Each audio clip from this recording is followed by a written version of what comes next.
We are in the business of education, and we are in the business of educational software. We're in the business of monitoring educational facilities, whether that be teachers, students, and infrastructure. And technology is the key to solving so many of our issues because it allows us to work so much more efficiently. It allows us to complement the roles of everyone in the organization. But we also need to understand that technology is not an end in itself, but a medium, but a means. And sometimes we see it today with so much technology in the world that we think that technology by itself is going to solve the world. And that's not the case.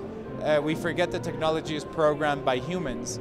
So why are we using technology? What human problem is technology trying to fix? In the world of education, technology is incredibly inspiring because we are allowed to monitor how every single one of our students learns. And what does that give us? If you're someone that learns by a video, well, we can give you a video. Or if I'm someone that learns by reading a paragraph, then I'll learn by text and by fonts. So this really allows us to understand what is the intelligence that you possess. And for us in education, technology really opens a key to adaptive learning, to computers shifting around your way of thinking, and to respecting a fact that hasn't been respected in the history of education, which is every one of us learns a certain way, and everyone has a different type of intelligence. A human being sometimes won't be as flexible or as agile in responding to this, whereas technology can really focus on what are your key strengths and what are your areas of opportunity. I think the panel was great. I'd like to definitely thank Siemens for the invitation. I think that the group was fantastic. I think that the great panels are the ones where the answers are quick, short, brief, and right to the point. You know, no one was trying to do a commercial of themselves. And we got to a lot of very good points. I think the narrative was very in order. What really got my attention is this whole new mechanisms of looking at investment, of impact investment, because I believe that we have to understand the social business side and social companies and not treat them like normal companies because they are exposed to different market forces, and they are exposed to different realities. And I think we are very much on that same page.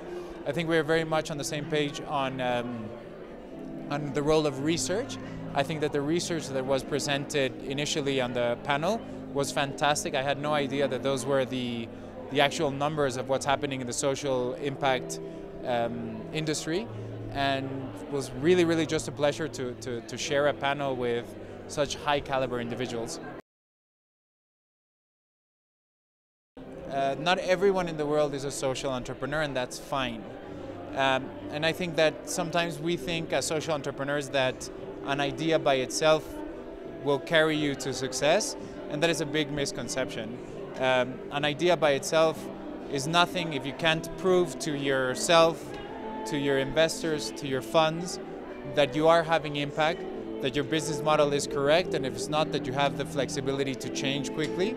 And but I'm very positive about the way the young population in Mexico is reacting through social media to what they think is wrong. And I think that we're going to get a lot of different solid enterprises. Another one of the big challenges is funding, in the sense that people get frustrated because funding only comes when you can prove to me that you'll have eventual success. And I think the big challenge in Mexico for the young people now, because they're very active, is that they think that an idea is all they need to be successful. And an idea is just the tip of the iceberg. You need a solid running organization with a proper culture, with a proper team, with a proper idea, and with a flexibility to change based on what you are against.